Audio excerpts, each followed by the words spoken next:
বাংলাদেশের যে অবস্থা, এ অবস্থা কোথাও ঘুরতেও যেতে পারতেছি না, কিছু করতেও পারতেছি না। তো ভাবলাম ৩ জন মিলে একজনের বাসায় একটু আড্ডা দিব, মজা করব, সারাদিন একটু গল্প করব। তো তার মাঝে চলে আসলাম ফ্রেন্ডের বাসা। এসে দেখি ওর একটা বিড়াল আছে, ওরে বাবা একদম রাজপুত্রের মতো করে ওরে মানুষ করে।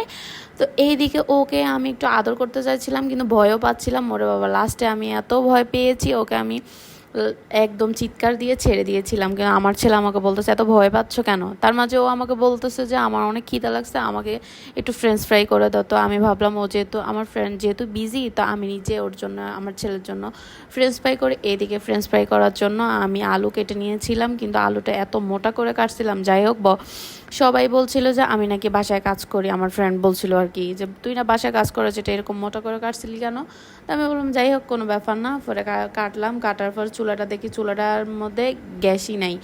তো তার মাঝে আমার ফ্রেন্ড এদিকে আমাদের জন্য অনেক কিছু রেডি করতেছিল, আর আমি ওর একটু হেল্প করছিলাম। তো আমি হেল্প করার মাঝে ওকে একটু পেঁয়াজ কেটে দিয়েছিলাম, বাস এটুকুই, আর কিছু না। এদিকে ও সব কিছু করছে, সব কিছু করার মাঝে আমি সব কিছু দেখছিলাম। ও অনেক ভর্তা, তারপরে অনেক কিছু কেটে রাখছিল, যে যাতে আমাদের জন্য ভালো কিছু রান্না করে আমাদেরকে খাওয়াইতে পারে। কিন্তু হ্যাঁ, আমরা বলছি এত ফ্রেন্ডদের মাঝে এত ফর্মালিটি কিসের।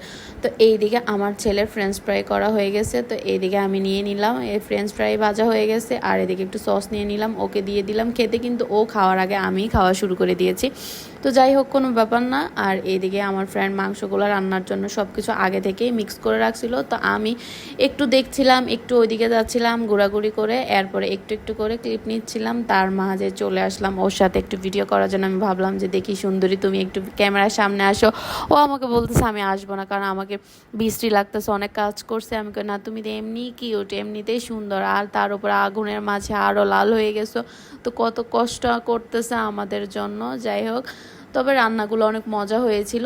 তার মাঝে আমি আমার পেঁয়াজগুলো দেখছিলাম, যে ও আমার বলতেছে তোমার পেঁয়াজগুলো দেখো কিভাবে কাটছো। আমি নিজেই দেখে পুরোই অবাক। আমি বললাম যে আমি আগে থেকেই জানি, আমি কাটতে পারি না, আমি আগে থেকেই বললাম। তার মাঝে আমি একটু রান্নাঘরে যাই, আবার বেডরুমে চলে আসি, কারণ আমার ফ্রেন্ড আরেকটা একটু অসুস্থ, ও বিড়ালকে ঘুম পাড়াচ্ছিল। দেখছেন ওর কাছে বিড়াল এত আদর খাচ্ছে, আর এত মনে হয় যেন ওর বাচ্চা কি সুন্দর করে আদর খাচ্ছিল। ও যে চুলকায় দিচ্ছিল, ওর কাছে অনেক ভালো লাগছে, আর আমি ওর লেজটা খুঁজে একটু ডিস্টার্ব করতেছিলাম। এর মাঝে আমার ফ্রেন্ডের রান্না করা শেষ। তো আমাকে বলতেছে তুই ভিডিও করবি, কর, কি ভিডিও করো, যে একটু সুন্দর করে ভিডিও কর। তো দেখতেই পাচ্ছেন এদিকে ভাত, গরু মাংস, পোলাও রান্না করছে, সালাদ করছে, মাছের ভর্তা, ছড়া দিয়ে চিংড়ি মাছ, এরপরে মিষ্টি কুমড়া ভাজি, আর ইলিশ মাছ ভাজি করছিল।